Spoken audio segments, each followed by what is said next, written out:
पुण्यातील ऐतिहासिक काँग्रेस भवन परिसर भाजप आणि काँग्रेस कार्यकर्त्यांच्या तुंबळ संघर्षाने हादरून गेला होता. दोन्ही बाजूंचे कार्यकर्ते आमने सामने आल्यानंतर झालेल्या दगडफेकीमुळे शहरात तणावाचे वातावरण निर्माण झाले होते. या हिंसक आंदोलनानंतर पुणे पोलीस आयुक्त अमितेश कुमार यांनी अत्यंत कडक शब्दात प्रशासनाची भूमिका स्पष्ट केली. राजकीय आंदोलनाच्या नावाखाली कायदा आणि सुव्यवस्था धोक्यात आणणाऱ्यांवर पोलीस प्रशासन आता कठोर कारवाईचा बडगा उगारणार आहे असा स्पष्ट इशारा त्यांनी दिलाय. आंदोलनादरम्यान नक्की दगडफेक का झाली, त्याला जबाबदार कोण, याबाबत त्यांनी वस्तुस्थिती मांडली. तसेच भविष्यात अशा घटना रोखण्यासाठी अधिक कडक पावलं उचलले जातील असा ठाम विश्वास देखील त्यांनी पुणेकरांना दिलाय. अत्यंत दुर्दैवी घटना काल घडलेली आहे. ते एक राजकीय आंदोलन दरम्यान कायदा व सुव्यवस्थेचे प्रश्न निर्माण झाला होता. पोलिसांनी योग्य वेळी हस्तक्षेप करून कायदेशीर कारवाई केलेली आहे. परिस्थिती हाताळण्यात आला होता. दोन्ही पक्षांनी जे फिर्याद आला होता त्या अनुषंगाने दोन्ही पक्षांविरुद्ध गुन्हा दाखल करण्यात आलेली आहे.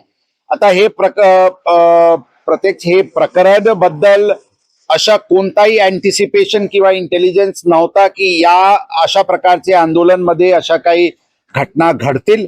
आता ही घटना पुन्हा शहरात होऊ नये यासाठी पूर्ण अशा प्रकारचे आंदोलन ठिकाणीचे आढावा घेण्यात येत आहे. याचे नंतर कोणताही राजकीय पक्षाचे कार्यालय किंवा निवासस्थान किंवा इतर पदाधिकाऱ्यांचे कार्यालय इत्यादीवर कोणत्याही प्रकारचे आंदोलनाला परवानगी देणार नाही.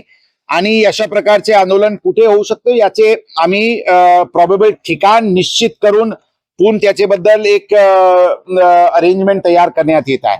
त्या अनुषंगाने कारवाई करण्यात येत आहे. जे घटना घडलेली आहे त्यामध्ये प्रत्येक जे कोणी दोषी आहे त्याच्या विरुद्ध कायदेशीर कारवाई करण्यात येईल आणि पुढे अशा घटना होता कामा नये यासाठी पुणे शहर पोलीस पूर्ण खबरदारी घेत आहे.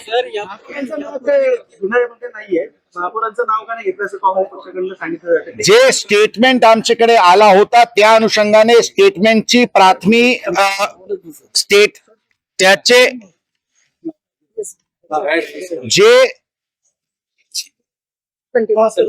जे स्टेटमेंट आमच्याकडे तक्रार अनुषंगाने प्राप्त झाली होती त्याचे प्राथमिक अवलोकन करून ज्यांचे विषय त्या FIR मध्ये रोल एट्रिब्यूट करण्यात आला होता त्यांना आरोपीचे कॉलम मध्ये घेण्यात आलेली आहे.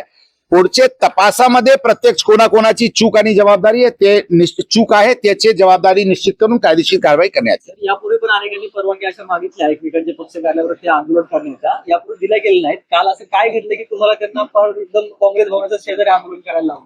ते मी जशा सुरुवातीला म्हटले अशा प्रकारचे इन्सिडेंट काही कायदा सुव्यवस्थेचे प्रश्न निर्माण होईल अशा कोणताही अँटिसिपेशन किंवा इंटेलिजन्स नव्हता. अशा कधी वाटला नव्हता की या शहरात अशा प्रकारची काही घटना घडतील. काल जी घटना घडलेली आहे प्राथमिक तपासाने काही पूर्वनियोजित दगडफेक करण्याची काही होती अशा काही दिसून येत नाही. परंतु हो, काही दगड फेकण्यात आलेली आहे ही खरी गोष्टी आहे. याचे नंतर ही घटना होऊ नये यासाठी योग्य खबरदारी घेण्यात येत आहे. पोलीस सत्ताधारी भाजपला मदत करतात अशा प्रकारच्या तक्रारमध्ये कोणताही तथ्य नाहीये. पोलीस नियमानुसार कायद्यानुसार कारवाई करत आहे. काही व्हिडिओ बाहेर येत आहे त्यामध्ये सांगितलं की भाजप यापूर्वी जे आलं होतं आंदोलनाला काँग्रेस भवनासोबत त्यावेळेस लाट्या काट्या आतमध्ये पाहायला ती आता भरपूर